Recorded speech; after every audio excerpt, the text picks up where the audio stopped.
आज हम बाजार संतुलन पढ़ेंगे। इस अध्याय से पहले हमने उपभोक्ता के व्यवहार और फर्म के बारे में हमने पढ़ा था, परंतु इस इकाई में हम मांग और पूर्ति से बाजार का संतुलन या कीमत का निर्धारण कैसे होता है, इससे संबंधित प्रश्नों को हल करेंगे। इस पाठ से हमारे 1 अंक के 2 प्रश्न और 2 अंक के भी 2 प्रश्न आने वाले हैं।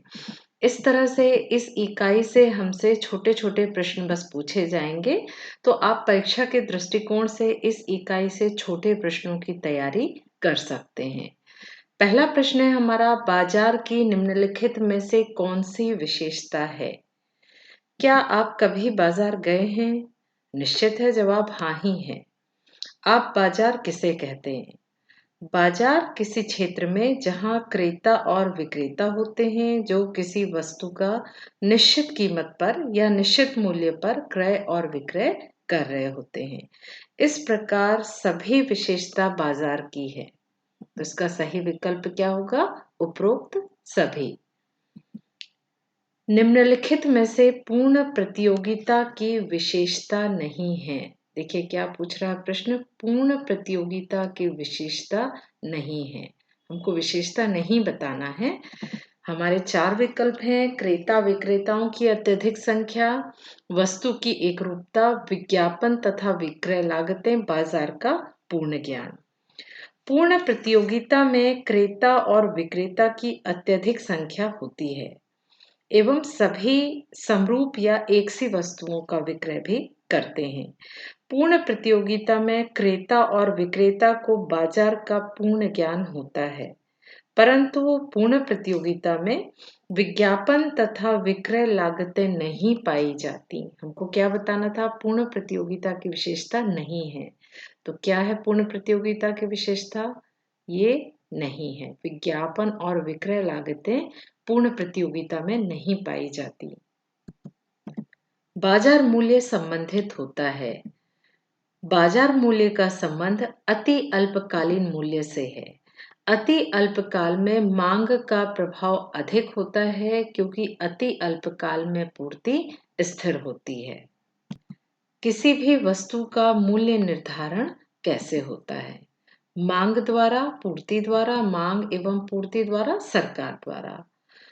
मान लो ये जो ऑरेंज है, 3 रुपए मूल्य में संतरा बेचने वाला भी तैयार है और खरीदने वाला भी तैयार है, अर्थात 3 रुपए के मूल्य पर मांग और पूर्ति दोनों के द्वारा मूल्य का निर्धारण होगा। मार्शल के अनुसार किसी वस्तु की कीमत मांग और पूर्ति दोनों की शक्तियों से होता है, अर्थात बाजार मांग और बाजार पूर्ति आपस में बराबर हो जाती है, वही वस्तु का मूल्य का निर्धारण होता है। कीमत उस बिंदु पर निर्धारित होती है जहां वस्तु की मांग अधिक हो, वस्तु की पूर्ति अधिक हो, वस्तु की मांग तथा पूर्ति बराबर हो, इनमें से कोई नहीं। इसका भी उत्तर वही है। ये भी प्रश्न पिछला वाला प्रश्न है।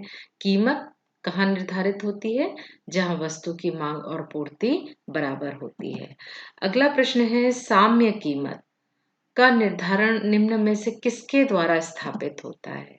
मांग के द्वारा, पूर्ति के द्वारा, दोनों के द्वारा। ये तीनों प्रश्न का मतलब एक ही है। कीमत का निर्धारण कहाँ होता है? मांग और पूर्ति की शक्तियों के द्वारा, या मांग और पूर्ति जिस बिंदु पर मिलते हैं उसी बिंदु पर कीमत का निर्धारण होता है। अति अल्पकाल में पूर्ति होगी।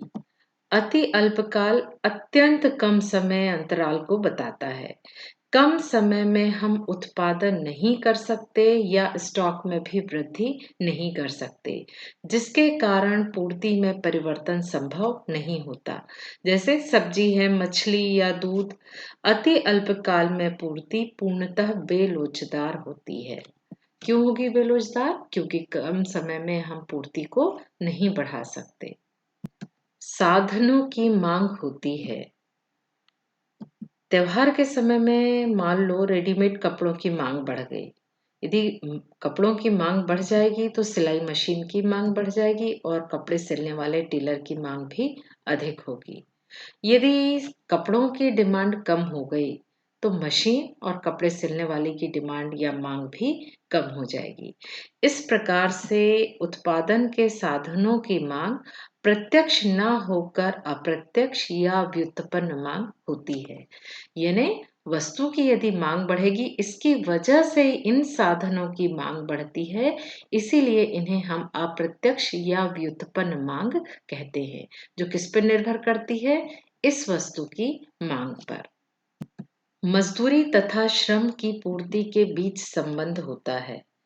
मजदूरी वह कीमत है जो श्रमिक को उत्पादन कार्य में उसकी सेवा के बदले में चुकाई जाती है, या हम कह सकते हैं कि श्रम की कीमत को ही मजदूरी कहा जाता है। मजदूरी तथा श्रम की पूर्ति में सीधा संबंध होता है। अर्थात यदि मजदूरी कम है तो श्रमिकों की पूर्ति भी कम होगी। यदि मजदूरी अधिक है तो श्रमिकों की पूर्ति भी अधिक होगी। आप भी अपने आसपास देखे होंगे कि जब मजदूरी कम मिलती है तो मजदूर काम नहीं करना चाहते। उनको लगता है कि हम इतने कम पैसे से तो अच्छा आराम ही कर लें। और जैसे ही त्योहार आता है तब आप देखे हैं लोगों को मजदूरी ज़्यादा मिलने लगती है, तो फिर पूरा परिवार काम करने जाने लगता है। यानी मजदूरी जैसे ही बढ़ी तो श्रम की मात्रा भी बढ़ जाती है, और यदि मजदूरी की दर कम हो गई, कम पैसे मिले, तो मजदूरों की पूर्ति भी कम हो जाती है। तो इस तरह से दोनों के बीच सीधा संबंध होता है। कृषि वस्तुओं के लिए कीमत निम्नतम सीमा को क्या कहा जाता है? कृषि उत्पाद के लिए सरकार कीमत निम्नतम सीमा निर्धारित करती है, जिसको हम न्यूनतम समर्थन मूल्य एमएसपी कहते हैं। खालिस्तान रिक्त स्थान भरिए। पूर्ण प्रतियोगिता में विक्रेता खालिस्तान वस्तुएं बेचते हैं। हमने देखा था ना पिछले स्लाइड में पूर्ण प्रतियोगिता की विशेषता में, कि पूर्ण प्रतियोगिता में जितनी वस्तुएं बिकती हैं वे लगभग एक समान या समरूप वस्तुएं होती हैं। पूर्ण प्रतियोगिता में फर्म का मांग वक्र खालिस्तान लोचदार होता है। पूर्ण प्रतियोगिता में फर्म का मांग वक्र पूर्णतया लोचदार होता है। पूर्ण प्रतियोगिता में फर्म होती है वो कीमत स्वीकारक होती है, जिसके कारण प्रत्येक फर्म को प्रचलित कीमत पर ही अपनी वस्तु बेचना पड़ता है। इस प्रकार पूर्ण प्रतियोगिता में वस्तु की कीमत सदैव स्थिर होगी और एक व्यक्तिगत फर्म का मांग वक्र पूर्णतया लोचदार होगा। खालिस्तान बाजार में फर्म कीमत प्राप्त करता होता है। पूर्ण प्रतियोगिता या पूर्ण प्रतियोगी बाजार में फर्म कीमत प्राप्त करता होता है। प्रत्येक फर्म को बाजार में प्रचलित मूल्य पर ही अपनी वस्तु बेचना पड़ेगा। ये कीमत प्राप्तकर्ता या कीमत स्वीकारक का मतलब क्या होता है कि यदि बाजार में जैसे कोई पंखे की कीमत मान लो 5,000 रुपए है, तो दूसरी फर्म को भी अपना मूल्य 5,000 रुपए ही रखना पड़ेगा। कब? पूर्ण प्रतियोगिता की स्थिति में। यदि इसने अपना मूल्य 5,500 रुपए कर दिया मान लो, तो कोई भी व्यक्ति इसका पंखा नहीं खरीदेगा, दूसरी कंपनी का फैन खरीद लेगा, क्योंकि जितनी वस्तुएं हैं वे कैसी होती हैं? समरूप होती हैं। जब समरूप वस्तुएं हैं तो कोई इस फर्म की महंगी वस्तु क्यों खरीदेगा? फिर सभी व्यक्ति इस फर्म की 5,000 रुपए का पंखे को खरीदना पसंद करेगा। इसीलिए पूर्ण प्रतियोगिता बाजार में फर्म क्या होती है? कीमत प्राप्तकर्ता या कीमत स्वीकारक होती है। वस्तु की कीमत का निर्धारण दोनों मांग एवं खालिस्तान वक्रों के द्वारा होता है। किसके द्वारा होता है कीमत का निर्धारण? मांग और पूर्ति वक्र के द्वारा निर्धारित होता है। दीर्घकालीन कीमत को खालिस्तान कीमत कहा जाता है। दीर्घकालीन कीमत को सामान्य कीमत कहा जाता है। दीर्घकाल में सामान्य कीमत मांग तथा पूर्ति के स्थायी संतुलन के द्वारा निर्धारित होती है। खालिस्तान कीमत उच्चावचन वाली प्रक्रिया है। बाजार कीमत उच्चावचन वाली प्रक्रिया है। उच्चावचन का मतलब है कीमत में परिवर्तन। कभी कीमत अधिक, कभी कीमत कम, कभी अधिक, कभी कम। उच्चावचन हम इसी को कहेंगे। तो कौन सी कीमत में परिवर्तन होता है? बाजार कीमत पर। जबकि सामान्य मूल्य कैसा होता है? स्थिर होता है। बाजार कीमत उच्चावचन वाली प्रक्रिया है। बाजार कीमत मांग तथा पूर्ति के अस्थायी संतुलन के द्वारा निर्धारित होती है। जो बाजार कीमत है यही बाजार में प्रचलित रहती है। वास्तविक जो कीमत होती है वो कौन सी होती है? बाजार कीमत। जिस कीमत पर मांग एवं पूर्ति बराबर होते हैं उसे साम्य कीमत कहते हैं। साधनों की मांग खालिस्तान मांग होती है। पिछले स्लाइड में हमने देखा था ना, साधनों की मांग व्युत्पन्न या अप्रत्यक्ष मांग होती है। हमने उदाहरण भी लिया था कि यदि ड्रेस की डिमांड बढ़ जाती है तो उसके जो साधन है, मशीन है या टेलर है, उसकी मांग भी बढ़ जाती है। मजदूरी एवं श्रम की पूर्ति के बीच खालिस्तान संबंध होता है। मजदूरी और श्रम के पूर्ति के बीच सीधा संबंध होता है। श्रम की मांग उसके खालिस्तान पर निर्भर करती है। श्रम की मांग उसकी उत्पादकता पर निर्भर करती है। यदि ये मजदूर अच्छा है, इसकी उत्पादकता अधिक है, यानी ये अच्छे से काम करता है, तो इसकी डिमांड अधिक होगी। एक मजदूर है जो बहुत सुस्ती करता है, अलाली करता है या सोता रहता है, क्या हम इसकी डिमांड करते हैं? इसकी डिमांड नहीं करते। हम उसकी डिमांड करेंगे जिसकी उत्पादकता अधिक हो। तो श्रम की मांग किस पर निर्भर करती है? उसकी उत्पादकता पर। सही जोड़ी बनाइए। साम्य कीमत। जब मांग और पूर्ति बराबर होगी तो क्या होगा? साम्य मूल्य। ये पहले का होगा हमारा। कीमत उच्चतम सीमा, इसको इंग्लिश में हम कहते हैं प्राइस सेलिंग लिमिट, अर्थात PCL।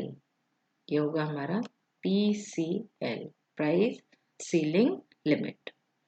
तीसरा है कीमत निम्नतम सीमा, इंग्लिश में है price floor limit, PFL, price floor limit. ये हमारा तीसरे का हो। वस्तु की मांग कौन करता है? वस्तु की मांग हम करते हैं या वस्तु की मांग कौन करता है? उपभोक्ता करता है। वस्तु की पूर्ति, वस्तु की पूर्ति कौन करता है? वस्तु की पूर्ति करता है, मतलब जिन वस्तुओं की हम मांग करते हैं वो पूर्ति कौन करता है? एक उत्पादक करता है। वस्तु की पूर्ति कौन करता है? उत्पादक करता है। बाजार मूल्य की अवधि, बाजार मूल्य की अवधि, अति अल्पकालीन मूल्य को हम बाजार मूल्य कहते हैं। बाजार संतुलन कब होगा? जब बाजार मांग और बाजार पूर्ति बराबर होगी तब बाजार संतुलन होगा। ये साथ दिया है ना। मजदूरी दर का निर्धारण। मजदूरी दर का निर्धारण श्रम की मांग तथा पूर्ति की शक्ति के द्वारा होता है। जिस बिंदु पर श्रम की मांग और पूर्ति बराबर हो जाती है वही मजदूरी का निर्धारण होता है। कीमत निर्धारण में समय तत्व का विचार प्रस्तुत किया। मार्शल ने पूर्ति के आधार पर समय को विभाजित किया। 3 समय उनने बताया था, अति अल्पकाल, अल्पकाल और दीर्घकाल। लास्ट है हमारा अति अल्पकाल में पूर्ति होगी। अति अल्पकाल में पूर्ति पूर्णतः बेलोचदार होगी। ये प्रश्न भी हम कई बार पढ़ चुके हैं। पूर्णतः बेलोचदार होती है क्योंकि कम समय में हम ना पूर्ति को बढ़ा सकते हैं और ना घटा सकते। एक शब्द या वाक्य में उत्तर लिखिए। किसी वस्तु की कीमत का निर्धारण में 2 महत्वपूर्ण शक्तियां कौन सी हैं? कीमत का निर्धारण कैसे होता है? मांग और पूर्ति के द्वारा। वस्तु की मांग किसके द्वारा की जाती है? वस्तु की मांग उपभोक्ता के द्वारा की जाती है। ये सभी प्रश्न हम रिवीजन कर रहे हैं, हमने पहले ही समझ लिया है इसको अच्छे से, तो आप अपने मन से भी इनका प्रश्न कर सकते हैं। लगान क्या है? लगान भूमि के प्रयोग का पुरस्कार ही लगान है। वस्तु की पूर्ति किसके द्वारा की जाती है? वस्तु की पूर्ति उत्पादक के द्वारा की जाती है। किसके द्वारा? उत्पादक के द्वारा। अति अल्पकालीन मूल्य को क्या कहते हैं? बाजार मूल्य कहते हैं। ये तीसरी बार है। कृषि वस्तुओं के लिए कीमत निम्नतम सीमा को क्या कहा जाता है? न्यूनतम समर्थन मूल्य, MSP। साधनों की मांग किस प्रकार की मांग होती है? साधनों की मांग व्युत्पन्न मांग या अप्रत्यक्ष मांग होती है। श्रमिक की मांग किस प्रकार की होती है? श्रमिक की मांग किस पर निर्भर करती है? उत्पादकता पे। पिछले स्लाइड में हमने देखा था कि यदि श्रमिक की उत्पादकता अधिक है तो उसकी मांग अधिक होगी। बाजार में वस्तुओं की कीमत किस बिंदु पर निर्धारित होती है? मांग और पूर्ति के संतुलन पर कीमत का निर्धारण होता है। किसने कीमत निर्धारण प्रक्रिया में समय तत्व का विचार प्रस्तुत किया? प्रोफेसर मार्शल ने। अति अल्पकाल, अल्पकाल और दीर्घकाल। अगला प्रश्न है, सत्य असत्य बताइए।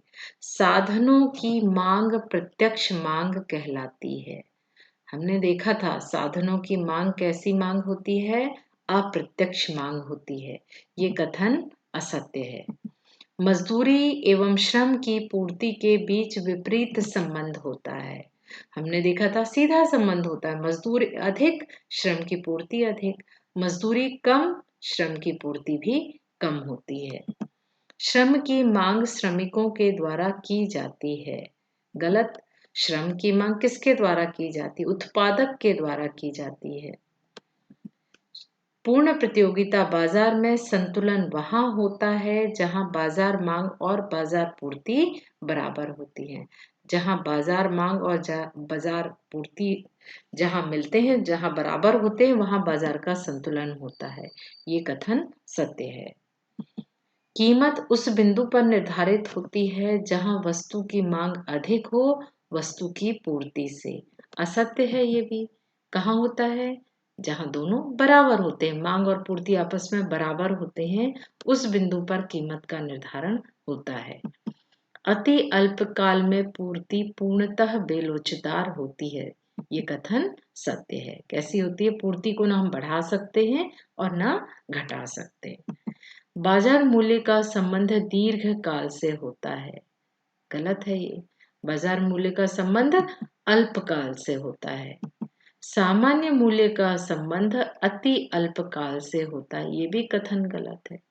सामान्य मूल्य का संबंध दीर्घकाल से होता है, जबकि बाजार मूल्य का संबंध अति अल्पकाल से होता है। तो इस तरह से ये कथन भी असत्य है। संतुलन वह अवधारणा है जिसमें परिवर्तन की कोई प्रवृत्ति नहीं पाई जाती। ये कथन सत्य है। हम संतुलन कब कहेंगे? जब परिवर्तन ना हो, उसको हम क्या कहेंगे? संतुलन कहेंगे। संतुलन कीमत वह कीमत होती है जहां क्रेता वस्तु खरीदने के लिए तैयार हो, परंतु विक्रेता वस्तु बेचने को तैयार नहीं। ये तो हो ही नहीं सकता। संतुलन कब होगा? जब बेचने वाला तैयार है और खरीदने वाला भी तैयार है, तभी मांग और पूर्ति का संतुलन हो सकता है। तो ये कथन भी असत्य है। इस प्रकार से इस इकाई के भी हमने वस्तुनिष्ठ प्रश्न हल कर लिए हैं। वस्तुनिष्ठ करने के बाद हम डिटेल में जो दीर्घोत्तरीय प्रश्न हैं या 2 अंक या 3 अंक के प्रश्न हैं, उसको हम बाद में हल करेंगे। Thank you.